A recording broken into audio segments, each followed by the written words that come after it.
That would just feel odd. Well, without a doubt. I mean, they are major champs, and to see them get knocked out first round like this would be a disaster, especially because this is going to be, I mean, the playoffs will be played off in front of a Scandinavian audience primarily because it's going down in Stockholm. True. So you know there's going to be some Danes there. You know that they're going to be wanting to watch Astralis play on the stage, and if Astralis can't make it, that's going to be rough. Nice defense here from Phelps. Well done on the CT side. 2 kills for him, holding the yard. Super confident in fighting in that gap, even with the M4. And it's the M4E4, by the way. Oh, they have a couple of them actually on that CT side, which is kind of a rarity nowadays. Good kill from Lucky. Haven't seen too much out of him yet at the major, but that was a good read. And again, they're going to make their way down this time. They have about 10 seconds more than last time, and that actually does make a difference, believe it or not. They're going to be checking everywhere. It's a 3 on 4, but they should be able to get the bomb plant down here if they're quick with it. Yeah, that smoke should do it. Now they're starting to get into the ramp a little bit more. Nice shot from Lucky to take down Phelps. AWP probably not needed. He was already low. That nade will really do a lot of damage. Sip with a good flick. Oh, and he's tearing them apart. Barton, the only one left alive. 1 versus 3. And how do you get back into this round? There are so many corners to check in this bomb site. If you have to find Lucky with that AWP, does not have a smoke to block him off either. Almost impossible to get the job done here. Sip is still alive and fighting as well. And he's just hard to hit. He's moving all over the place. And Barton, he's going to go down to Sip.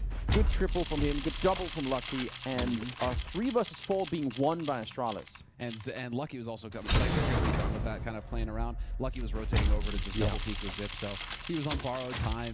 It wasn't really going to pan out nicely for him there on that retake attempt. But I mean, sometimes, eventually, you kind of just have to start making plays. When you're down 0-6 and you have a chance in a 1v2, you got to go for it and just say, okay, maybe I can pull off something crazy here, because it's just starting to slip away from Godsent now. 7 rounds in a row for Astralis on the T side. So as far as this first half is concerned, we're going to be pretty happy now, no matter what. Any more rounds than this, and it's just gravy. But Anders, we were talking a little bit about this yesterday, where teams can get complacent, where they start to pull ahead, they start to get these leads, and then maybe they start feeling just a little bit too comfortable. They start, you know, cutting some corners here or not feeling as sharp on some of these duels. And we'll see if that's going to happen to Astralis. If they're going to be a team that's going to... If there is a team that should never happen to. You think it would be Astralis? It's got to be, right? You think about who's behind them as well in Sonic, right?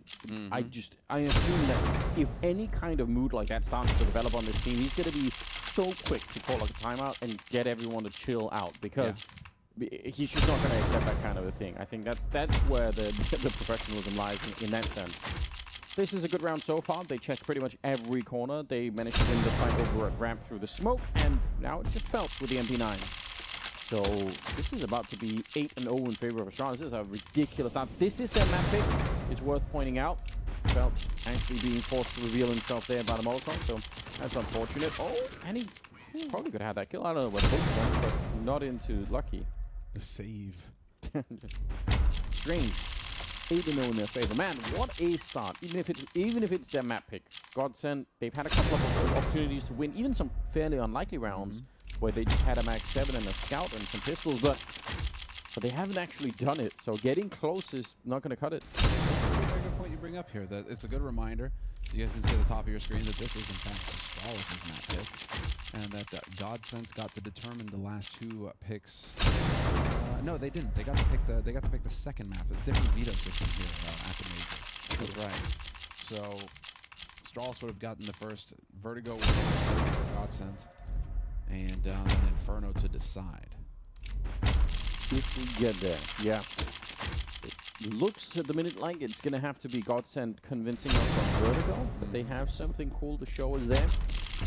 I know Vertigo is kind of in the map pool now for a bit. I still think of it as a new map, and I think there's lots of tricks and lots of weird things that people haven't tried yet. So you know, I realize maybe people just think, no, it's kind of old news now. If there's a map that people would have prepared for the major to come up with something wild, it's a really good candidate for that kind of a thing. That, and obviously Ancient as well. But, Godsent's going to be one of those teams that could use that sort of thing. The element of surprise. Yeah. Something special on a map like that could get them through a few key rounds, and that could completely turn the game on its head and give them a chance at winning it here in this best of 3 against Astralis. Cool little flashbang that actually lands on top of the vents to try and just make it a bit more obscure. It's obviously very audible, but yeah, hard to see. Nice shot from Vegas. Oh, they're in trouble once again, aren't they? Taco. If that would have been an HG instead of a Molotov, he probably would have been dead. Phelps to get a kill though. Sip covering the back line, and he stops the defuse, or stops the bomb plant. He doesn't want to try and follow through. They're going to go up instead. They're just escaping the bomb site because Sip won that fight. What a call from Astralis. Godsent are now on the wrong side of the map, having to try and get up the vent. That is not an enviable position to be in. Glaive, he's got to be careful. Phelps is right there behind him. He's going to go down though. Good headshot, and this is, I mean, this is a really deadly call from Astralis. Hard to deal with if you're on the Godsent side. Although Taco, with a good kill, turns it into a 2-on-2. So low health, though, Taco. It's going to be so difficult to make anything happen here, and you already have Dumao changing up the angle as well. And could they very... I mean, yeah, it looks like they're going to be backing off to try and save the guns that they have, because that they don't have a kit either. What a snap call from Astralis, based off the lurker kill, just finding that and realizing that the A site was open for business and that you had a way off of the B site as well. That is so sick.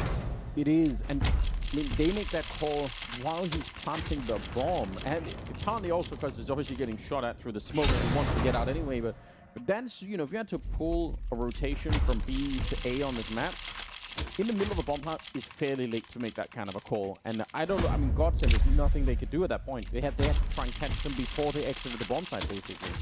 What a wild world that we're living in. 9-0 in favor of Astralis. Why do I feel like that's the beginning of the story? It's like a J.R. Tolkien novel or something like that today. Yeah. This is about to narrate for us. Listen, I know what I think. Let me say.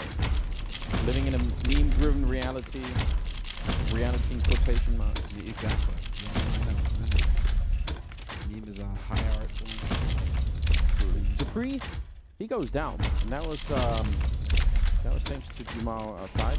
Going to be able to pick up that kill with the AWP. Good job. Molly down behind the smoke. That's really gonna just slow things down here for Astralis. But then at the same time, Astralis still have a really good nade count. Astralis, they still have a really good nade count.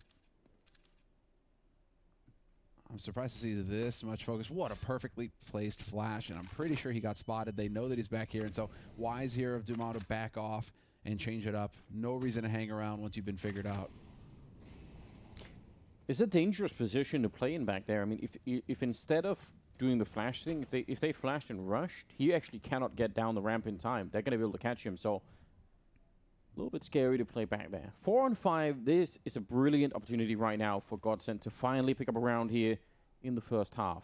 And Astralis have decided to go back once again, congregating in lobby, expecting maybe a move for Godsent, maybe to overstep their bounds a little bit. They don't really need to. Again, they're in the 4-on-5 here, so they could just relax for a minute. 25 seconds on the clock. Glaive is going to be showing the shot. Oh no, the timing. Phelps has to turn back around. He's going to get shot in the back. This is a disaster. On top of the hot, Glaive is finally going to be going down. Barton, though, he'll fall next. Sip, he can't continue that fight. 10 seconds on the clock. They need to move really